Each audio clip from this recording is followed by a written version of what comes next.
Donc le but de ce tutoriel est de vous apprendre à utiliser GDAL, soit pour la lecture, soit pour l'écriture de données matricielles.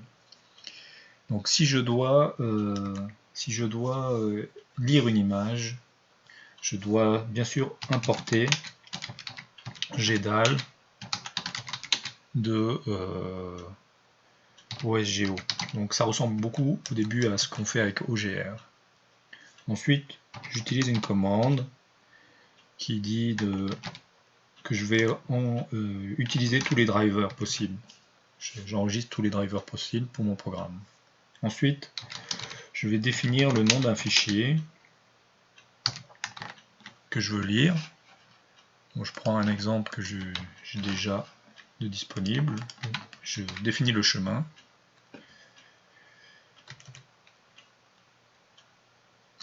Je vais ouvrir le data source avec GDAL.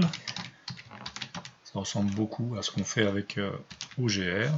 Je définis le nom du fichier.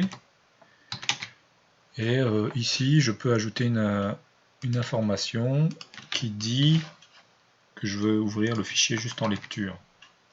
Donc je dois ajouter cette info ici. Donc j'ouvre mon fichier. Je suis capable d'aller chercher des informations comme la taille de l'image. Je suis capable d'aller chercher des informations. J'ai dit la taille, donc le nombre de colonnes, ici le nombre de lignes. C'est plutôt Y. Je peux chercher le nombre de bandes.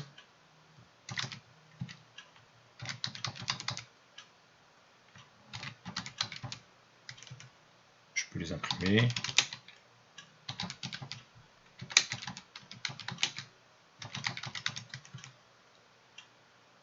Je suis capable aussi d'aller chercher la géotransformation, donc la transformation get.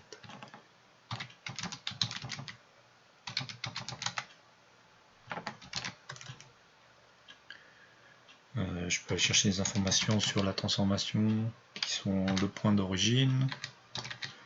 Donc je vais chercher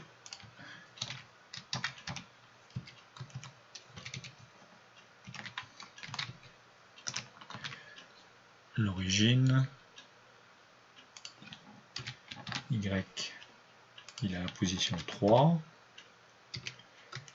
Donc les trois premières valeurs, généralement, ça concerne le X. Trois suivantes, ça concerne le Y. Je vais chercher la taille de chaque pixel.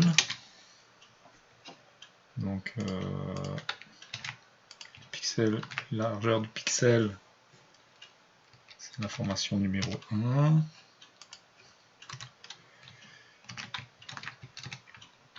La hauteur du pixel, c'est la 5. On a la rotation qui serait la 2 et la 4.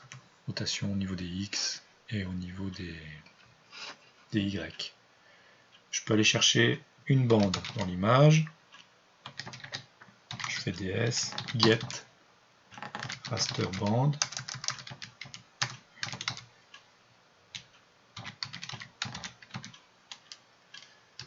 Ok. Et je peux faire data.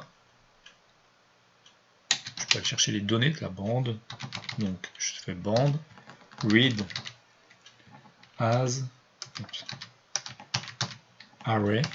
Donc ça c'est une méthode qu'on peut utiliser. Depuis 0, 0, jusqu'au nombre de colonnes, nombre de lignes. Ce code devrait fonctionner. Ça me retourne ces informations que j'ai imprimées ici. Nombre de colonnes, nombre de lignes, 3 bandes. Data, c'est une matrice NumPy.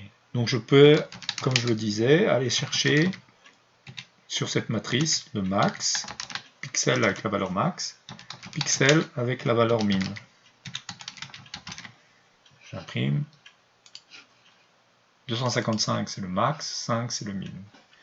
Donc avec ce code, je suis capable d'aller chercher, de lire une image, d'aller chercher la taille de l'image, d'aller chercher la géoréférence, d'aller chercher une couche ou une bande en particulier, les valeurs d'une bande, et de faire un traitement sur cette bande. Maintenant, si je veux écrire une donnée, ça ressemble un peu à la lecture, hein. Je dois bien sûr importer, donc je devrais utiliser pratiquement la même librairie.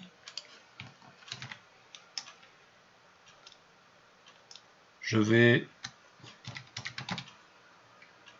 dire que je vais enregistrer tous les drivers, je vais les utiliser peut-être. Je vais définir une taille d'image, nombre de lignes, nombre de colonnes. Je vais prendre un driver.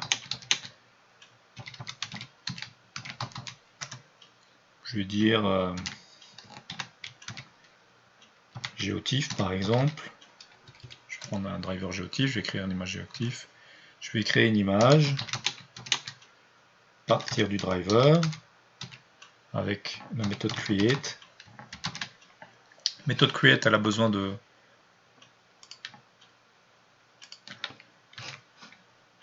nom du fichier dans lequel on va écrire, du nombre de colonnes, du nombre de lignes, du nombre de bandes, on va dire une bande, et du type d'information que je veux stocker. Disons, je vais stocker des données entières 32 bits par exemple. Je pourrais faire flottant, tout ce que je veux. Je vais créer une bande.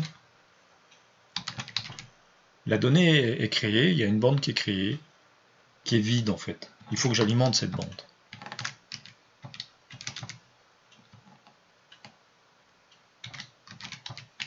Donc, bande 1. Je vais créer ma matrice NumPy. Donc si j'ai besoin de NumPy, je dois l'importer.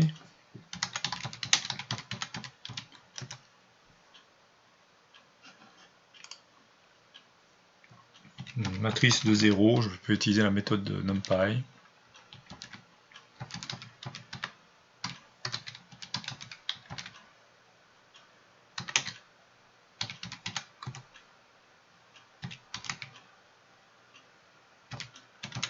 Matrice de 0 en entier. Je vais dire que je vais écrire cette matrice dans ma bande, à la position 0, 0, donc au début de l'image. Je vais dire bande, je vais arrêter l'écriture, donc je vais flusher la cache, j'en ai plus besoin.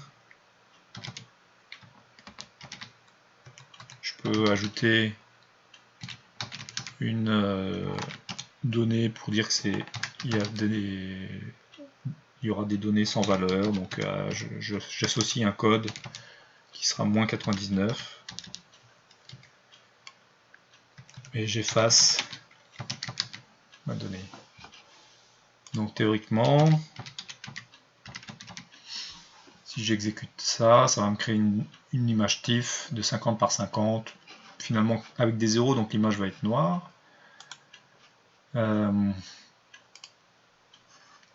Pas d'erreur.